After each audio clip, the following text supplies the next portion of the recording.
दोपहर का वक्त था और मौसम भी गर्मियों का था। मैं मार्केट जा रहा था तो मैंने देखा कि एक बाबा जी जमीन पर बाल्टी और लीमू लिए बैठे हैं।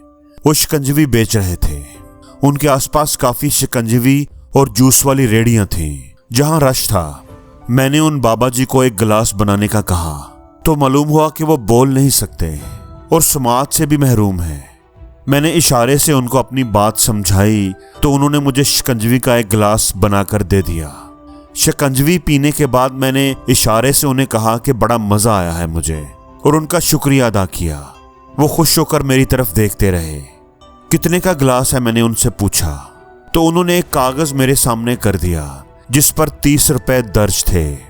मैंने जेब से 100 का नोट निकाला और उनके हाथ में थमाकर चलना शुरू कर दिया। उन्होंने पीछे आकर मेरी कमर पर हाथ रखा और 70 रुपए आगे बढ़ा दिए। मैंने उनसे कहा कि आप रख लें, कोई बात नहीं, ये आपके लिए है।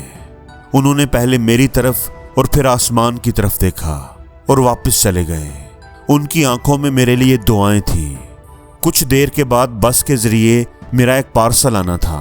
मैं वो लेने के लिए चला गया तो कंडक्टर से पैसे पूछे तो वो कहने लगा कि आप ऐसे ही ले जाएं इस बार। मुझे हैरत हुई कि क्यों, पहले तो वो हर बार सामान के पैसे लेता था 300 रुपए, और अब की बार पैसे क्यों नहीं ले रहा। मेरे पूछने पर उसने बताया कि आज मुझे किसी और का सामान लाने पर खासे पैसे मिले हैं। आज मैं बहुत खुश हूँ, आप वैसे भी मेरे रेगुलर कस्टमर हैं, इसलिए आज आपका पार्सल फ्री में दूंगा। मुझे फौरन बाबा जी याद आ गए। शायद ये यकीन की बात है या ये कोई जंजीर है।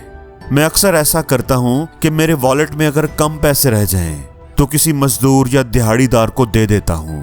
एक मर्तबा मेरे पास सिर्फ 1000 रुपए थे और मुझे शायद 12,000 रुपए की जरूरत थी।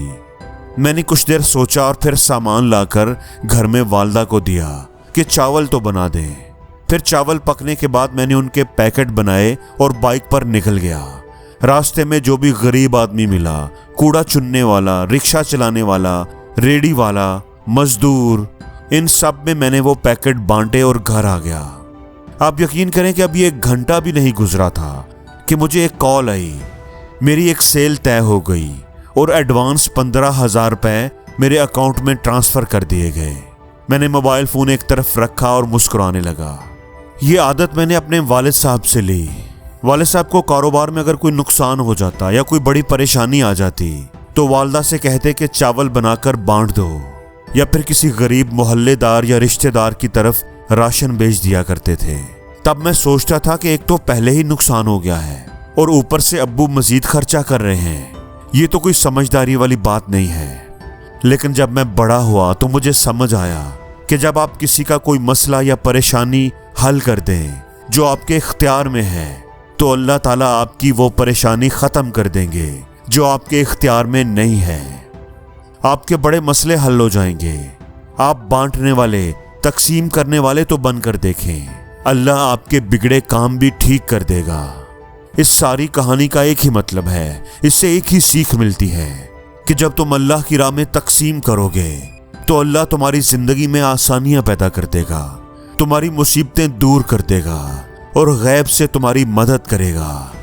अल्लाह कहता है कि तुम मेरी राह में 1 दो और मैं तुम्हारे लिए उसको 70 से ज़रब करके तुम्हें वापस करूंगा। क्या अजीम शान है मेरे अजीम परवरदिगार की।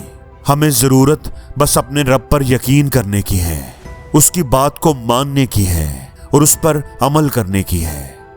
दोस्तों, हमें भी चाहिए कि हम भी अपनी इस्तिताअत के मुताबिक ज़्यादा नहीं तो थोड़ा बहुत अल्लाह की राह में ज़रूर दिया करें। आप यकीन करें कि इससे आपकी ज़िंदगी आसान हो जाएगी, आपके रिस्क में इजाफा होगा, आपकी परेशानियां दूर हो जाएंगी।